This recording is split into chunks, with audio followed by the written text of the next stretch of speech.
சென்னையில் 8 வயது குழந்தைக்கு அவரது தாத்தா பாலியல் தொல்லை கொடுத்ததாக வழக்கு பதிவு செய்யப்பட்ட நிலையில் தனது தந்தையை பழிவாங்க சொந்த மகனே பொய்யான புகார் கொடுத்தது விசாரணையில் அம்பலமாகியுள்ளது.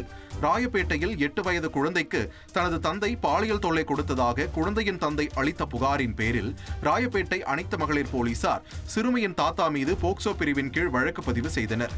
காவல்துறை உயரதிகாரிகள் குழந்தைக்கு மனநல ஆலோசனை வழங்க உத்தரவிட்டு மருத்துவர் மற்றும் குழந்தைகள் நல அலுவலரிடம் குழந்தையை அழைத்துச் சென்றபோது இந்த வழக்கில் திருப்பம் ஏற்பட்டது. தனது தாத்தா மீது எந்த தவறும் இல்லை என்றும் தனது தந்தை தாத்தா மீது புகார் அளித்ததாகவும் அந்த சிறுமி கூறியுள்ளார். வேலைக்கு செல்லாமல் இருந்ததையும் 70,000 ரூபாய் வாடகை பணத்தை தனக்கு தெரியாமல் வாங்கியதாலும் தந்தை மகனை திட்டிய நிலையில் ஆத்திரத்தில் மகனே பொய்யான பாலியல் புகார் கொடுத்ததும் தெரியவந்தது. இதையடுத்து முதியவரை போலீசார் காப்பகத்தில் தங்க வைத்தனர்.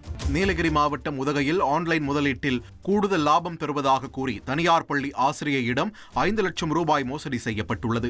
தனியார் பள்ளி ஆசிரியை ஒருவர் குறைந்த முதலீட்டில் அதிக லாபம் பெறலாம் என்ற வாட்ஸ்அப் செய்தியை நம்பி 5 லட்சம் ரூபாய் வரை முதலீடு செய்துள்ளார். ஆரம்பத்தில் லாபம் வந்தது போல் காட்டப்பட்டாலும் பின்னர் பணத்தை பெற முடியாமல் சம்பந்தப்பட்ட நபர்களையும் தொடர்பு கொள்ள முடியாமல் போனது. இதனால் ஆசிரியை சைபர் கிரைம் போலீசில் புகார் அளித்துள்ளார். தந்தி டிவியை உங்கள் கேபிள் டிவி ஆபரேட்டரிடம் இலவசமாக கேட்டு பெறுங்கள். செய்திகளை உடனுக்குடன் தெரிந்து கொள்ள உடனே சப்ஸ்கிரைப் பண்ணுங்க.